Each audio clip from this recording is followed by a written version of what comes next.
السلام علیکم سامعین، کاشان بصیرت یوٹیوب چینل اور کتاب فاطمۃ الزہرا سلام اللہ علیہا طلوع سے غروب تک، جس کے مؤلف آیت اللہ سید محمد کاظم قزوینی ہیں۔ الحمدللہ اس کتاب کو پڑھتے ہوئے ہم پارٹ 27 پہ ہیں اور صفحہ نمبر 272 ہے۔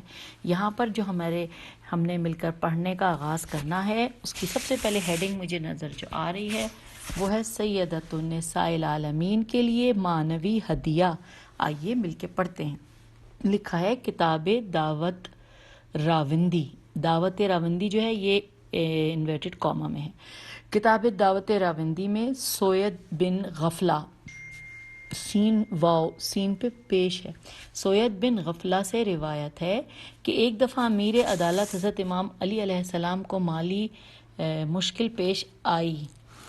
حضرت فاطمہ زہرا سلام اللہ علیہا اس مشکل کو حل کرنے کے لیے اپنے والد گرامی سے رسول اللہ صلی اللہ علیہ وآلہ وسلم کے خانہ اقدس کے دروازے پر آئیں تو پیغمبر اکرم صلی اللہ علیہ وآلہ وسلم نے کسی کو آواز دی کہ شاید دروازے پر میری بیٹی آئی ہے، اٹھیے اور دیکھیے اور انہیں میرے پاس لے آئیے۔ جناب ام ایمن نے دروازہ کھولا، حضرت زہرا سلام اللہ علیہا اندر داخل ہوئیں، پیغمبر خدا کو سلام کیا اور پیغمبر اکرم نے فرمایا، اے فاطمہ جان، اس وقت آنے کا کیا مقصد ہے؟ اس سے قبل آپ کبھی اس وقت میرے پاس حاضر نہیں ہوئی، کیا بات ہے؟ حضرت فاطمہ زہرا سلام اللہ علیہا نے عرض کیا، بابا جان، فرشتوں کی غذا کیا ہے؟ پیغمبر اکرم نے فرمایا، اللہ تعالیٰ کی حمد و ثنا اور اس کا شکر۔ آپ نے پوچھا، انسانوں کی غذا کیا ہے؟ پیغمبر اکرم نے فرمایا، مجھے اس خدا کی قسم کہ جس کے قبضے قدرت میں میری جان ہے، 1 ماہ ہو گیا ہے میرے گھر میں کھانا پکانے کے لیے آگ روشن نہیں کی گئی ہے۔ اے فاطمہ جان، فرشتہ وحی ہمارے لیے روحانی و معنوی رزق و روزی لے آیا ہے، میں اسی میں سے آپ کو ہدیہ کرنا چاہتا ہوں، لے لیجئے۔ حضرت فاطمہ زہرا سلام اللہ علیہا نے بھرپور شوق و ذوق سے عرض کیا، وہ معنوی ہدیہ کیا ہے؟ سوال یا نشان۔ پیغمبر اسلام نے پڑھنا شروع کیا۔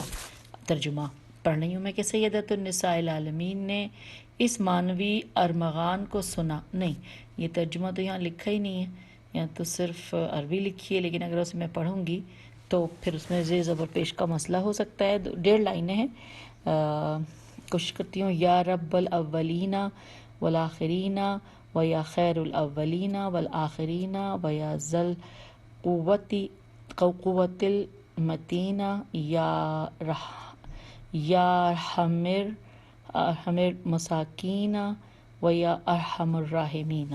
سیدۃ النساء العالمین نے اس معنوی ارمغان کو سنا اور اسے حفظ کر کے واپس امیر المومنین حضرت امام علی علیہ السلام کے پاس آئیں۔ حضرت امیر المومنین ان کے انتظار میں تھے۔ جب آپ کی نگاہ ان پر پڑی تو پوچھا، میرے ماں باپ آپ پر قربان جائیں، کیا خبر ہے؟ حضرت فاطمہ سلام اللہ علیہا نے عرض کیا، میں دنیا کے لیے گئی تھی، آخرت کا معنوی اور اخلاقی توشہ لے کر واپس آئی ہوں۔ پیج 273۔ امام علی علیہ السلام نے فرمایا، خوشیاں آپ کا استقبال کریں، خوشیاں آپ کا استقبال کریں، جو کچھ آپ لے آئی ہیں وہی بہتر ہے۔ اگلی ہیڈنگ ہے سامعین، 3 جادوانہ درس۔ آئیے پڑھتے ہیں۔ لکھا ہے، اصول کافی میں حضرت امام جعفر صادق علیہ السلام سے منقول ہے کہ ایک دفعہ حضرت فاطمہ زہرا سلام اللہ علیہا بارگاہ پیغمبر علیہ السلام میں حاضر ہوئیں اور آپ کے حضور زندگی کے نشیب و فراز کی شکایت کی۔ رسول اللہ صلی اللہ علیہ وسلم نے کھجور کی چھڑی کی موٹی جڑ اٹھائی اور اسے اپنی دختر فرزانہ کے حوالے کیا اور فرمایا، اس پر جو کلمات لکھے ہوئے ہیں انہیں دقت کے ساتھ پڑھیے اور انہیں دل میں جگہ دیجیے۔ اس دختر فرزانہ کا قلب مبارک معنویت و روحانیت کے ہاتھوں گروی تھا۔ آپ نے اس تحریر کو دیکھا اور وہ تحریر یہ تھی۔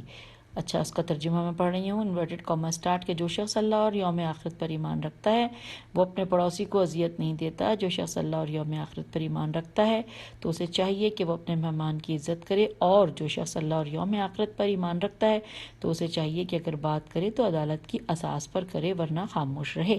Inverted comma close. اگلی ہیڈنگ ہے سرفرازی اور نجات کا راز۔ لکھا ہے، حضرت فاطمہ زہرا سلام اللہ علیہا نے فرمایا، عربی کی لائن ہے، ترجمہ، جو بارگاہ خداوندی میں خالص عبادات بھیجتا ہے، اللہ تعالیٰ اس کی طرف بہترین سے بہترین مصلحت بھیجتا ہے۔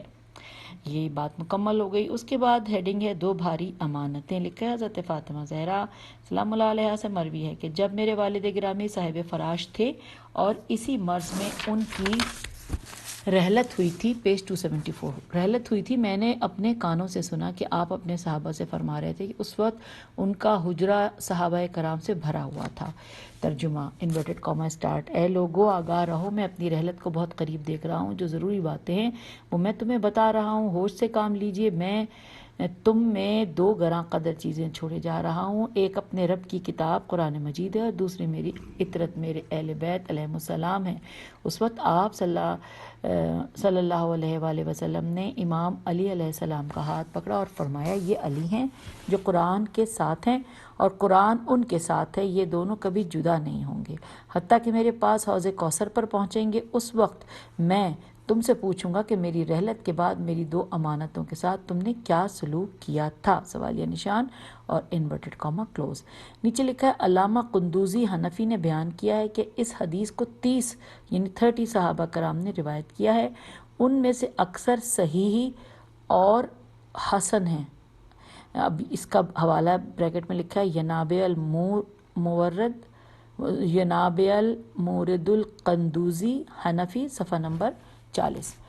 اگلی ہیڈنگ ہے آراستگی ظاہر و باطن، لکھا ہے حضرت فاطمہ زہرا سلام اللہ علیہ نے فرمایا کہ رسول اللہ صلی اللہ علیہ وآلہ وسلم کا فرمان ہے، ترجمہ انورٹڈ کاما، جس کسی نے عقیق کی انگوٹھی پہنی وہ ہمیشہ اچھائی کو پاتا ہے، انورٹڈ کاما کلوز۔ حوالہ ہے امالی توسی، جلد نمبر 1 صفحہ نمبر 318۔ اگلی ہیڈنگ ہے حقیقی روزہ، لکھا ہے آپ سلام اللہ علیہ نے فرمایا کہ اگر انورٹڈ کاما ترجمہ پڑھ رہی ہوں کہ اگر روزے دار اپنی زبان، کان، آنکھ اور ہاتھ پاؤں کو گناہوں سے نہیں روک سکتا تو پھر اس کا روزے سے کیا کام، وہ ایسے روزے کو کیا کرے گا، سوالیہ نشان۔ تو یہاں پہ یہ بات ختم ہو گئی، ہم آ گئے پیج 275 پر، اور یہاں پر ہیڈنگ ہے بہترین وقت دعا، لکھا ہے حضرت زید شہید نے روایت کی ہے کہ حضرت فاطمہ زہرا سلام اللہ علیہ نے فرمایا کہ میں نے نبی کریم صلی اللہ علیہ وآلہ وسلم سے سنا، آپ صلی اللہ علیہ وآلہ وسلم نے فرمایا، میں یہ اب ترجمہ پڑھنے لگی ہوں، انورٹڈ کاما اسٹارٹ، جمعے کے دن ایسی سات ہے جب اس سات میں ایک مسلمان بارگاہ خداوندی میں دعا کرتا ہے تو خداوند تعالیٰ اس کی دعا کو قبول کرتا ہے، انورٹڈ کاما کلوز۔ اور یہ حوالہ ہے مستدرک الوسائل کتاب الصوم۔ آگے لکھا ہے سیدہ کائنات سلام اللہ علیہ فرماتی ہیں میں نے حضرت صلی اللہ علیہ وسلم سے سوال کیا وہ کون سی گھڑی ہے، آپ صلی اللہ علیہ وآلہ وسلم نے فرمایا جب سورج کا آدھا حصہ نصف حصہ مغرب میں غروب ہو چکا ہو اور ابھی اس کا نصف حصہ باقی ہو۔ سیدہ کائنات جمعے کی عصر کو اپنی کسی شاگردہ سے فرماتی کہ وہ چھت پر چڑھ جائے، جب سورج مغرب کے قریب ہو تو اس کی مجھے اطلاع دینا، میں اس وقت اپنے پروردگار کے ہاں دعا مانگ سکوں تاکہ وہ بے نیاز بادشاہ میری نیاز مندی اور حاجات کو قبول فرمائے، انورٹڈ کاما کلوز۔ اب ہم اگلی ہیڈنگ دیکھ رہے ہیں جس میں لکھا ہے درس نظافت، نون زوئے الف فیتے، لکھا ہے حضرت حسن بن حسن نے اپنی والدہ گرامی حضرت فاطمہ بنت الحسین سے سنا، انہوں نے فرمایا کہ حضرت فاطمہ زہرا سلام اللہ علیہ کا فرمان ہے، انورٹڈ کاما اسٹارٹ، ترجمہ ہر وہ شخص جو رات کو میلے اور آلودہ ہاتھوں کے ساتھ بستر پر سو جاتا ہے اگر وہ کسی بیماری اور تکلیف میں مبتلا ہو جائے تو اپنے آپ کو ملامت کرے، اور یہ حوالہ ہے کشف الغمہ، جلد نمبر 1 اور صفحہ نمبر 554 پہ۔ اگلی ہیڈنگ ہے ظلم سے ہوشیاری، آئیے پڑھتے ہیں۔ عبداللہ بن حسن نے اپنے والد سے سنا اور انہوں نے حضرت فاطمہ سلام اللہ علیہ سے سنا کہ رسول اکرم صلی اللہ علیہ وآلہ وسلم نے فرمایا، پیج 276، فرمایا انورٹڈ کاما اسٹارٹ، وہ ظالم گروہ جب آپس میں لڑتے ہیں تو اللہ تعالیٰ ان دونوں کو اپنے حال پر چھوڑ دیتا ہے، اس کے نزدیک یہ بات مہم نہیں ہے کہ ان دونوں میں سے کون دوسرے پر غالب آتا ہے، اور اس طرح وہ دو گروہ جو دونوں ستمکار ہوں وہ آپس میں جنگ کریں تو وہ دونوں ذلت و ہلاکت سے ہمکنار ہونے والے ہوتے ہیں، انورٹڈ کاما کلوز۔ حوالے دیے ہوئے 2-4 ہیں، مل کے پڑھتی ہوں۔ کشف الغمہ جلد نمبر 1 صفحہ نمبر 553، اس کے علاوہ دلائل الامامت صفحہ نمبر 5، مسند فاطمہ زہرا صفحہ نمبر 22 اور معانی الاخبار صفحہ نمبر 399۔ اگلی ہیڈنگ ہے دفاع از اولاد سرفراز پیغمبر، لکھا ہے حضرت فاطمہ بنت الحسین سلام اللہ علیہ سے روایت ہے کہ فاطمہ زہرا سلام اللہ علیہ نے رسول صلی اللہ علیہ وآلہ وسلم سے سنا کہ ہر ماں کا بیٹا اپنے خاندان اور باپ کی طرف منسوب ہوتا ہے سوائے میری بیٹی حضرت فاطمہ سلام اللہ علیہ کی اولاد کے، کیونکہ میں ان کا باپ ہوں اور وہ میرا خاندان ہے۔ اور یہ حوالہ ہے بہار الانوار جلد نمبر 23 صفحہ نمبر 228، فرائد المستین جلد نمبر 2 صفحہ نمبر 78۔ اب آگے لکھا ہے میں کہتا ہوں کہ عصبتن آصبن کی جمع ہے۔ اچھا یہ میں نے خیال ہاں جی رائٹر کہہ رہے ہیں کہ عصبتن آصبن کی جمع ہے، جس طرح طلبتن طالبن کی جمع ہے، جیسے عصبتن الرجلی یعنی باپ کی اولاد، اس لیے انہیں عصبتن کہا گیا ہے کیونکہ وہ انسان کو ہر طرف سے گھیرے ہوتے ہیں۔ اچھا اگلی ہیڈنگ ہے سامعین حدیث لوح، آئیے پڑھتے ہیں۔ لکھا ہے اصول کافی میں ہے کہ ابو بصیر نے حضرت امام جعفر صادق علیہ السلام سے روایت کی ہے۔ امام علیہ السلام فرماتے ہیں کہ ایک دفعہ میرے والد گرامی نے جابر بن عبداللہ انصاری سے فرمایا آپ سے مجھے ایک کام ہے، جب آپ کو فرصت ملے تو خلوت میں آپ کو وہ کام بتاؤں گا۔ حضرت جابر نے کہا جس وقت آپ مناسب سمجھے میں حاضر ہوں۔ جب فرصت کا دن آیا اور خلوت ہوئی تو حضرت امام محمد باقر علیہ السلام نے جناب جابر سے فرمایا آپ نے وہ لوح جو میری ماں حضرت فاطمہ زہرا سلام اللہ علیہ کے دست مبارک میں لکھی تھی میں دیکھی تھی، میری ماں نے آپ کو اس لوح کے بارے میں کیا فرمایا تھا اور اس میں کیا لکھا ہوا تھا؟ ہم آ گئے پیج 277 پہ۔ حضرت جابر نے کہا خدا کی قسم میں پیغمبر خدا صلی اللہ علیہ وآلہ وسلم کے زمانے میں آپ کی ماں حضرت فاطمہ زہرا سلام اللہ علیہ کے خانہ اقدس میں حاضر ہوا اور میں نے انہیں حضرت امام حسین علیہ السلام کی ولادت باسعادت کی مبارکباد دی۔ اس وقت ان کے ہاتھ میں سبز رنگ کی ایک لوح تھی، مجھے وہ زمرد دکھائی دیتی تھی۔ اس لوح میں جو تحریر تھی اس کا رنگ سفید تھا اور وہ تحریر اپنی درخشندگی میں آفتاب تھی۔ جناب جابر کہتے ہیں کہ میں نے ان کی خدمت میں عرض کیا میرے والدین آپ پر قربان ہو جائیں، اس لوح کی کیا حقیقت ہے؟ سیدہ زہرا سلام اللہ علیہ نے فرمایا یہ وہ لوح ہے جو اللہ تعالیٰ نے اپنے رسول کو ہدیہ کی تھی، اس پہ میرے والد عالی قدر کا اسم ہے، میرے شوہر نامدار امام علی علیہ السلام اور میرے دونوں فرزندوں اور میری اولاد میں سے جو اوصیاء ہیں ان کے اسماء ہیں، یہ مجھے میرے والد نے عطا کی ہے اور یہ میرے لیے مجدہ ہے۔ حضرت جابر کہتے ہیں کہ میں نے وہ لوح آپ کی والدہ حضرت فاطمہ زہرا سلام اللہ علیہ سے لے لی اور اس میں نظر کی اور تحریر کو پڑھا اور اس تحریر کو اپنے ہاں لکھ لیا تھا۔ حضرت امام جعفر صادق علیہ السلام فرماتے ہیں میرے والد گرامی نے جناب جابر سے فرمایا وہ نسخہ تمہارے پاس ہے تو وہ مجھے پیش کریں۔ آگے لکھا جناب جابر نے کہا جی ہاں وہ نسخہ موجود ہے۔ پس میرے والد گرامی جناب جابر کے ہمراہ ان کے گھر تشریف لے گئے۔ جناب جابر چمڑے کا ایک صحیفہ لے آئے۔ امام علیہ السلام نے جناب جابر سے فرمایا آپ اپنے اس صحیفے میں نظر کریں تاکہ میں آپ کو اس کی تحریر سناؤں۔ جناب جابر نے اپنے نسخے کو اپنے سامنے رکھا اور ادھر میرے والد امام محمد باقر علیہ السلام نے حرف بحرف وہ تحریر زبانی سنا دی۔ آخر میں فرمایا اے جابر تجھے خدا کی قسم جس طرح میں نے اس لوح کو تحریر کیا ہے بالکل ویسے ہی ہے یا نہیں؟ جناب جابر نے کہا جی ہاں یہ بالکل اسی طرح یہ تحریر ہے جس طرح آپ نے پڑھی ہے، وہ تحریر یہ تھی۔ آئیے مل کر پڑھتے ہیں صفحہ نمبر 278 پر، اور یہ بھی میں بتا دوں کہ یہ تحریر بہت اہم ہے اور یہ ہم 2.5 صفحوں پہ مکمل کریں گے۔ لکھا ہے اللہ کے نام سے شروع کرتا ہوں جو رحمان و رحیم ہے۔ یہ خط اس معبود برحق کی طرف سے ہے جو غالب اور حکیم ہے۔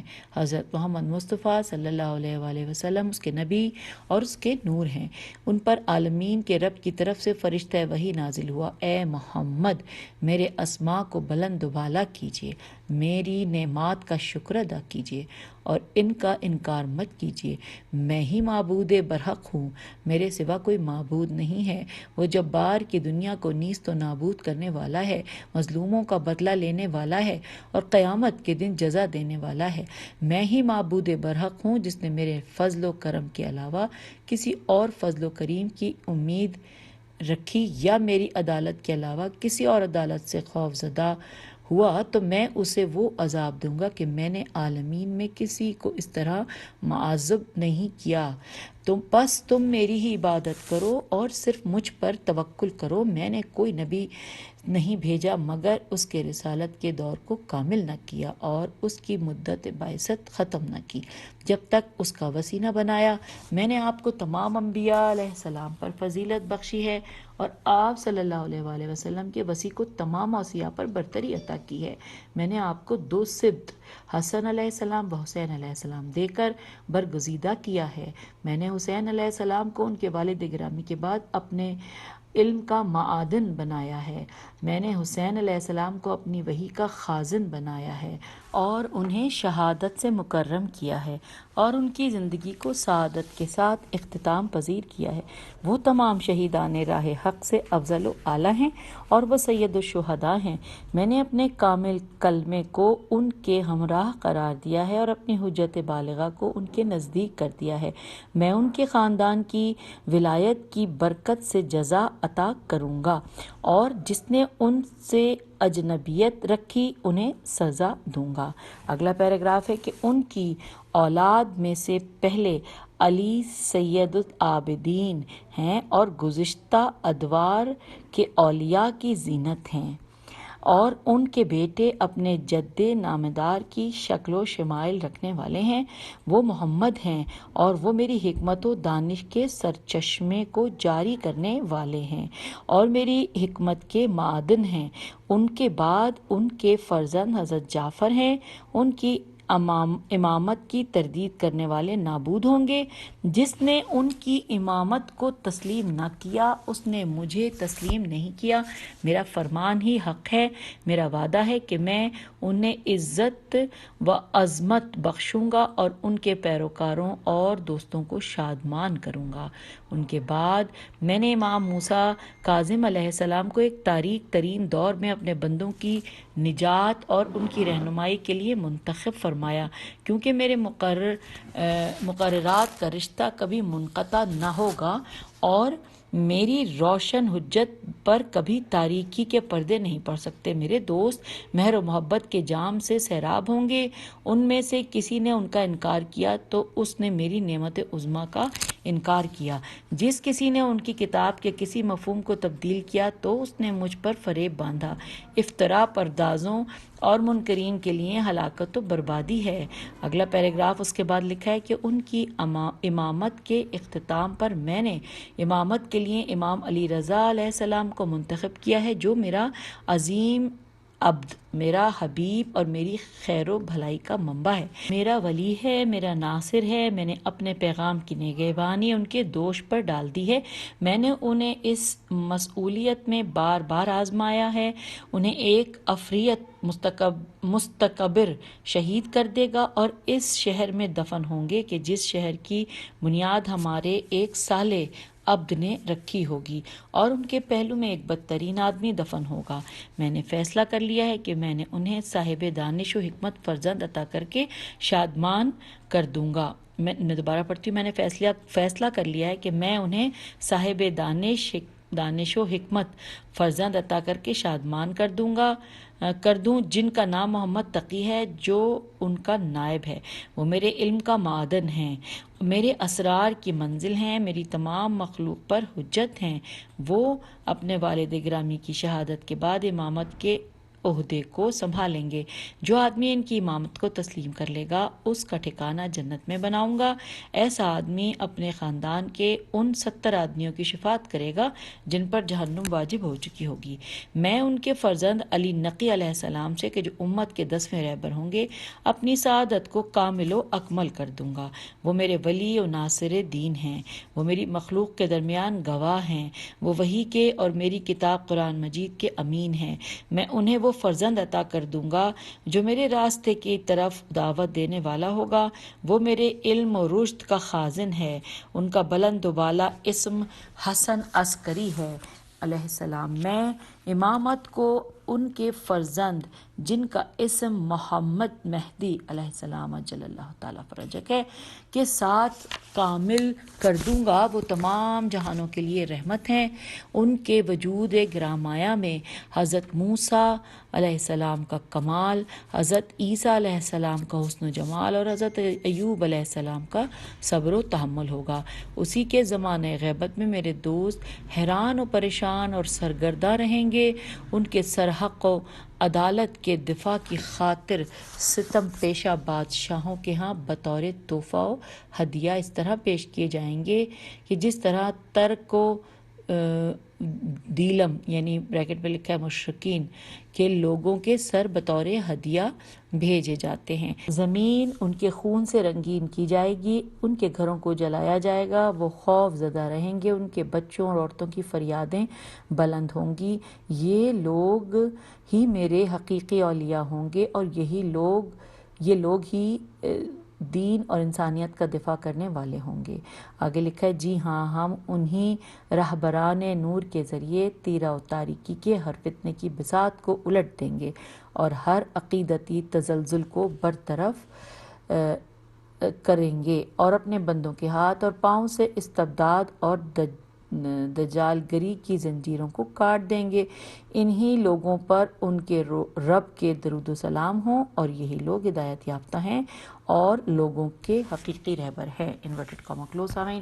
یہ جو پورا تفصیلی ہم نے جو پڑھا، جو کہ جناب جابر نے کہا تھا کہ جی ہاں بالکل اسی طرح یہ تحریر ہے جس طرح آپ نے پڑھی ہے، اور یہی وہ تحریر جو ہم نے ابھی مل کر پڑھ لی۔ ہم اس کو پڑھتے پڑھتے پیج 280 پر آ گئے ہیں۔ بیچ میں میں نے صفحہ نمبر اس لیے نہیں بتایا تاکہ سلسلہ چلتا رہے۔ اور اب میں نے ایک گھونٹ پانی پی کے آگے کی طرف چل پڑی ہوں۔ ہیڈنگ ہے تاریخی خیانت۔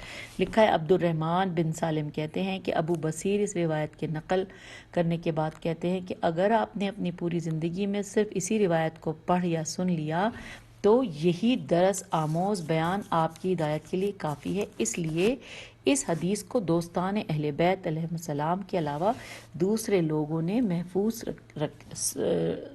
سے محفوظ رکھیے۔ آگے لکھا ہے اے قاری کریم، ان مذکورہ احادیث کو پڑھنے کے بعد آپ کو حضرت فاطمہ زہرا سلام اللہ علیہا کے علم و دانش کی معرفت حاصل ہوئی ہوگی۔ آپ نے یہ بھی معلوم کر لیا ہوگا کہ آپ کو رسول اللہ صلی اللہ علیہ وآلہ وسلم کی بارگاہ عالیہ کا تقرب کثرت کے ساتھ حاصل تھا۔ اب میرے ساتھ چلیے جو کچھ العقاد نے کہا ہے اسے بھی سنیے، پھر اس تاریخی خیانت پر ہنسیے یا تعسف کیجیے۔ عقاد نے اپنی کتاب فاطمہ والفاطمیون میں خود ساختہ اور سقیم احادیث نقل کی ہیں۔ اس کی بناوٹ و خود ساختگی پر ہنسی آتی ہے۔ اس نے ان احادیث کو درست سمجھا ہے۔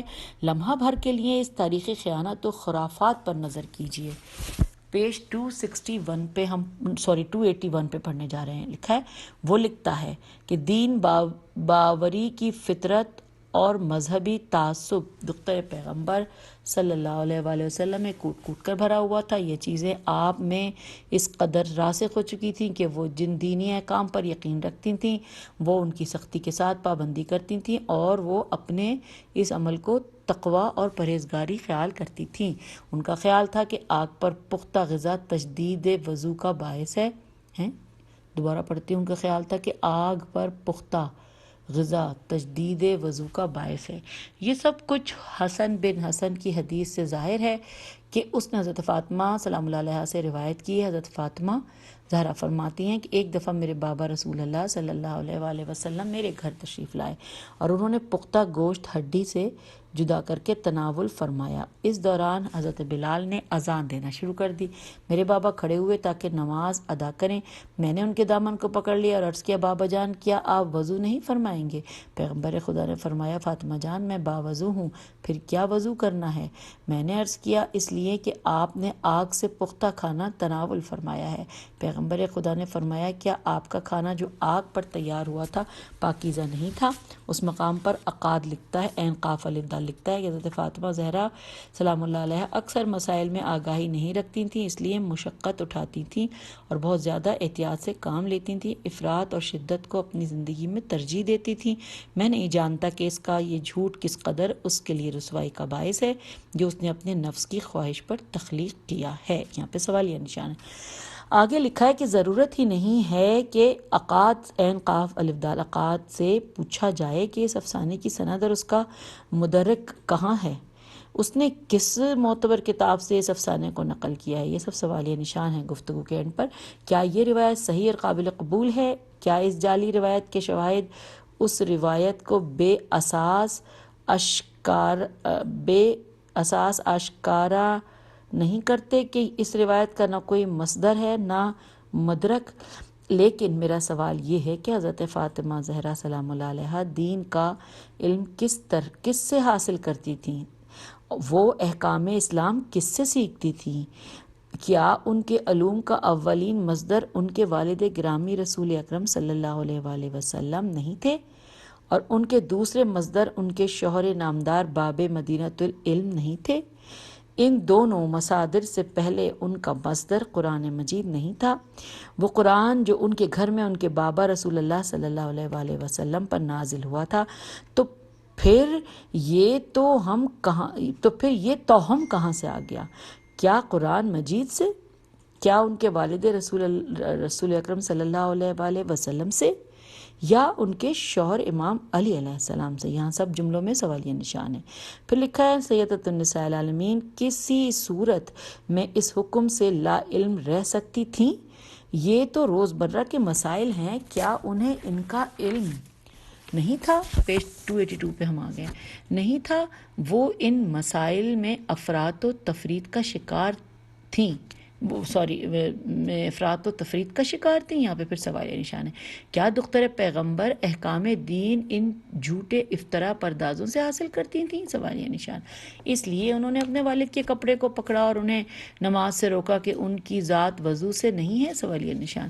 یہ تمام باتیں میں نہیں جانتا، ہاں شاید عقاد جانتا ہو، عین قاف الف دال جانتا ہو۔ جی ہاں، یہ ہے مقام تعسف اور کوتاہ بینی۔ میں نہیں جانتا عقاد نے یہ افسانہ کیوں گھڑا ہے، اسے وہ بخوبی جانتے ہیں۔ اچھا، اب ہیڈنگ آ گئی ہے حضرت فاطمہ زہرا سلام اللہ علیہ اور حجاب۔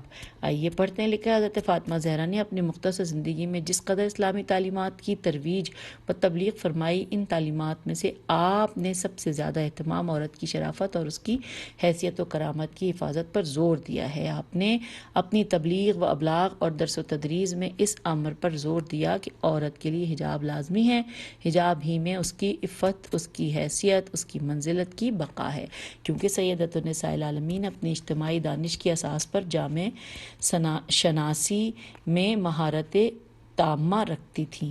جی ہاں، ہر زمانے میں یا اس زمانے میں یہ لاکھوں جرائم اور گناہ جو ہو رہے ہیں وہ بے پردگی اور جسم کی نمود و نمائش، بے حیائی اور مردوں کے ساتھ مخلوط طرز زندگی کی بنیاد پر ہو رہے ہیں۔ ہمارے زمانے میں اسے روشن فکری اور آزادی نسواں اور ماڈریٹ کا نام دیا گیا ہے۔ اگر آپ کو ہماری اس بات میں شک ہے تو اسلامی اور غیر اسلامی دنیا میں جاری ہونے والے یومیہ اور ہفتہ وار جرائد اور مجلات پر ایک نظر کر لیجئے تو اس پر فریب پیش رفت اور تہذیب و تمدن اور آزادی خواتین کے ہاتھوں آپ کو ہزاروں انسانی قربانیاں نظر آئیں گی۔ یہ جنسی تجاوزات، سقط جنین کے جرائم، ازدواجی خیانت، خاندانی انتشار اور دوسری تباہ کاریاں اسی بے حجابی اور عورت کی جسمانی نمود و نمائش کے تحائف ہیں۔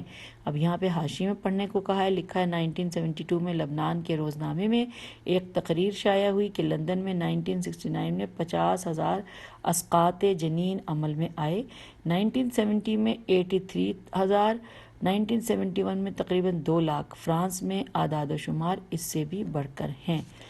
حاشیے کو پڑھ لیا۔ آگے لکھا ہے یاد رکھیے کہ جس دن ایک مسلمان عورت حجاب کے دانشمندانہ مفہوم سے آگاہ ہو جائے گی وہ اپنی سیرت کو پاک و پاکیزہ بنا لے گی، عفت و حیا کو اپنا گہوارہ بنا لے گی، تو دنیا میں یہ فرمان اور جرائم عشر و شیر بھی باقی رہیں گے اور عورت کو حلال و حرام کی تمیز بھی آ جائے گی۔ تو سامعین، ہم نے یہاں پر آج کی اس گفتگو کو، جو گفتگو تو نہیں ہے سوری، جو ریڈنگ ہے اس کو ہم اب خدا حافظ کہتے ہیں، یعنی کہ کتاب کو بند کر لیتے ہیں۔ اگلے آڈیو میں پھر کتاب کو کھولیں گے اور صفحہ نمبر 283 سے آغاز کریں گے۔ اجازت دیجیے، خدا حافظ، فی امان اللہ۔ یہ بھی بتا دوں کہ جو ٹاپک حضرت فاطمہ زہرا سلام اللہ علیہ اور حجاب ہے، یہ بھی جاری ہے۔ خدا حافظ، فی امان اللہ۔